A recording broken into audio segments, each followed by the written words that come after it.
Hi everyone, so in this video I want to talk a little bit about future classics and some books that I predict might become future classics.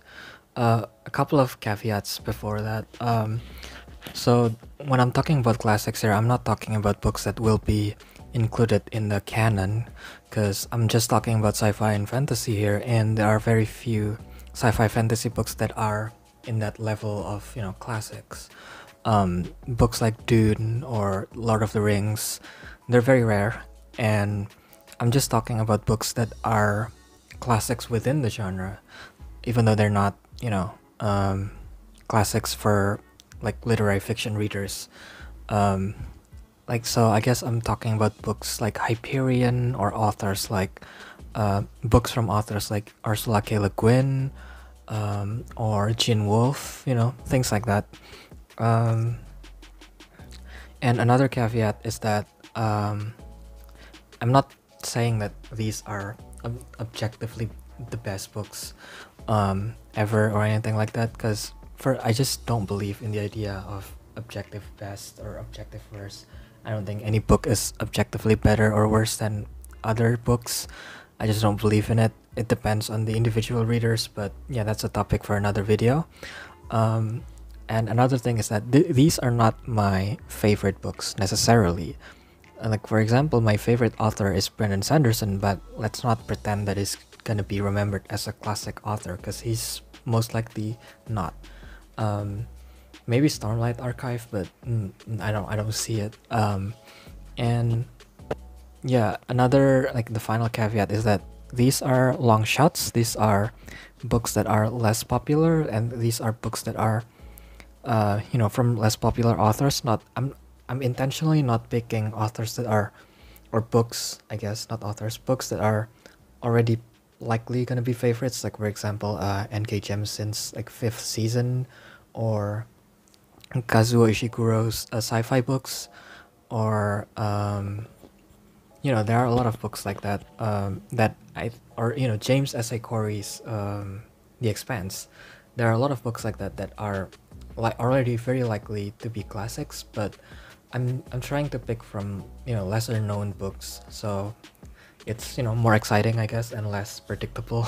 So yeah, those are the caveats, and I guess let's get into the list. The first one is the Suneater series by Christopher Ruocchio.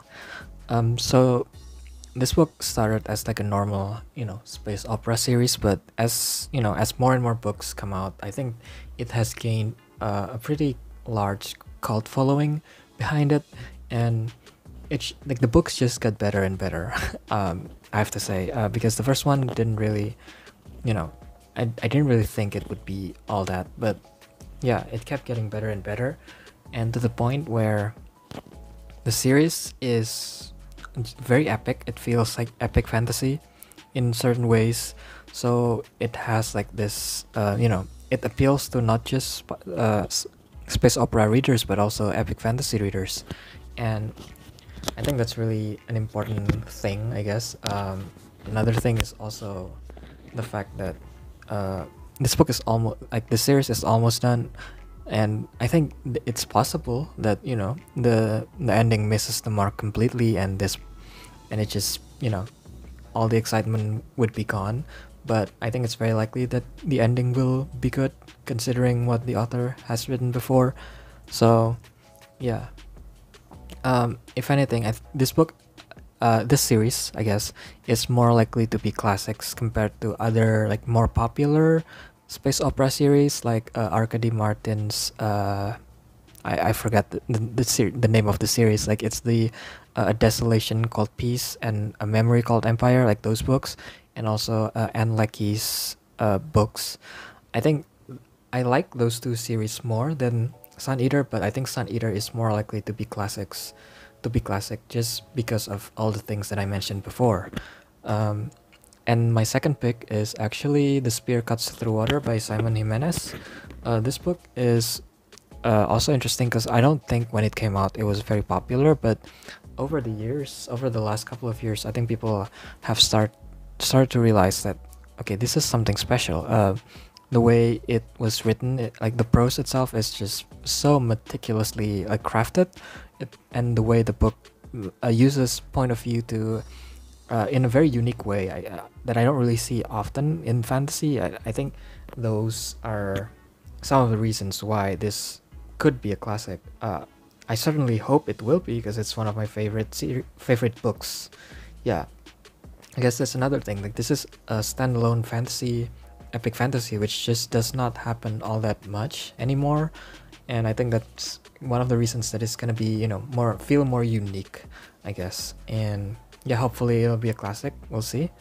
My third pick is actually The Bone Clocks by David Mitchell. Now you might say that David Mitchell already has a classic with Cloud Atlas, and that's a classic not just within the genre, that's a classic overall. It's a modern classic anyway. And it's true, I do think Cloud Atlas will always be remembered as David Mitchell's like magnum opus, but I think The Bone Clocks is not that far behind. I'm very biased though, because I did my undergrad thesis on this book, analyzing it more than I ever analyzed any other books. And so for me, there are just so much within this book that you could like talk about. There's just so many big themes that the book tackled really well. I know that on one hand, this is just a urban fantasy book about two groups of immortal people fighting each other. But on the other hand, this book also says a lot about things like capitalism, consumerism, and how those two things will destroy the planet if we don't do anything about it. And yeah, it's just like the themes are so relevant, but it's also a very entertaining book, at least for me. And yeah, I think that's probably why this book will be David Mitchell's like second modern classic. The next one is The Ministry for the Future by Kim Stanley Robinson. Again, Kim Stanley Robinson already has like classics with his like Mars trilogy, but I think this one is it's gonna be classic because of, again, it's a climate fiction book. We're living in a climate crisis, so it depends also on how the world unfolds.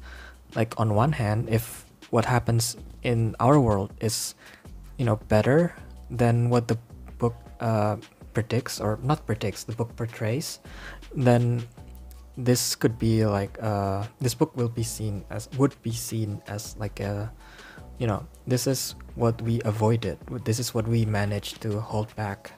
But if what happens in our real world is actually worse than what's depicted in the book, then this book could be like seen as like, this is what could have been, this is what this is what we could have had if we actually did something about the climate. And either way, I think this book is also written in a very unique way compared to the other climate fiction books that I've read.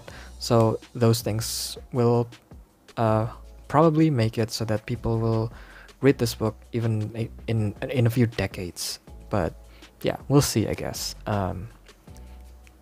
And another entry to this list is The Monk and Robot Duology by Becky Chambers. The books are A Psalm for the Wild Built and A Prayer for the Crown Shy.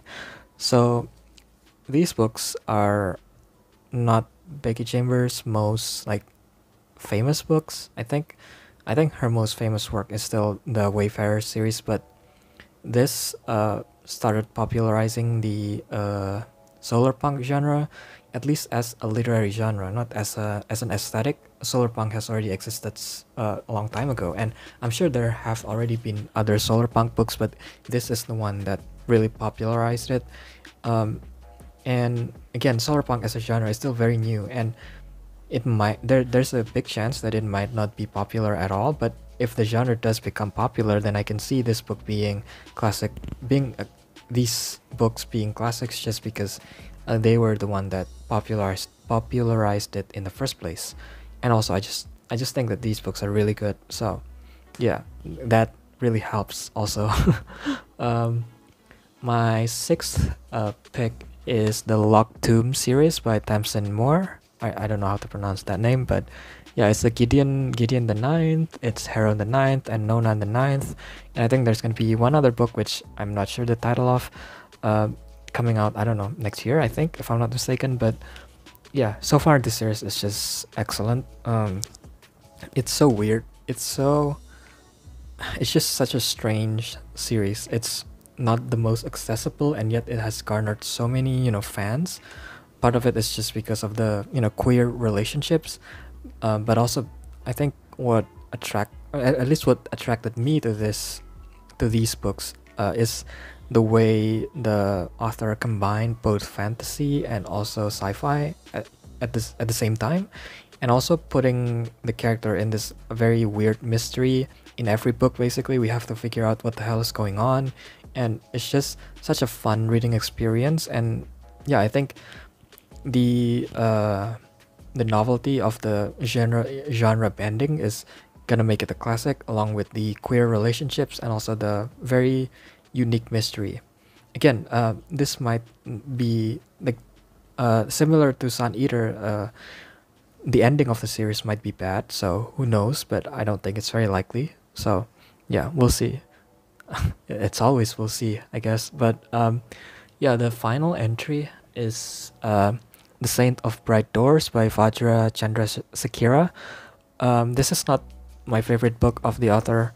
I like his other novel better, like Rake's Fall, but this is the more popular one, and I think I understand why. It has more of a mainstream appeal, even though it is still kind of weird in a lot of ways, but it's more easily, easily like digested, I guess. And it still does a lot of interesting things regarding the writing and the point of view, and the world building is this modern fantasy world, which you don't really get to see a lot, which I think there should be more of, but there's not a lot for whatever reason. And also just the story itself is very weird, but in a like page turning way, which I didn't find to be the case with the author's other book, which I like more, but not for that reason. And yeah, it has already won. I think it won the Nebula, and it was nominated for the Hugo. And yeah, it won a lot of awards, which is always good if you want to be, a classic. But yeah, I think those are the books that I have for now. I might do another one of these videos because there are a lot of books that I simply just left out. Like for example, there are also not just books but authors that I just left out. Authors like Guy Gabriel Kay, Joe Abercrombie, Adrian Tchaikovsky, and there are so many that I think could be classics, but these are just 7 out of many, I guess. And yeah, what do you think? And what books do you think will be classics? And I guess you can comment down below. And yeah, thanks for watching as always. And if you like it, you can subscribe and leave a like. And yeah, thanks for watching.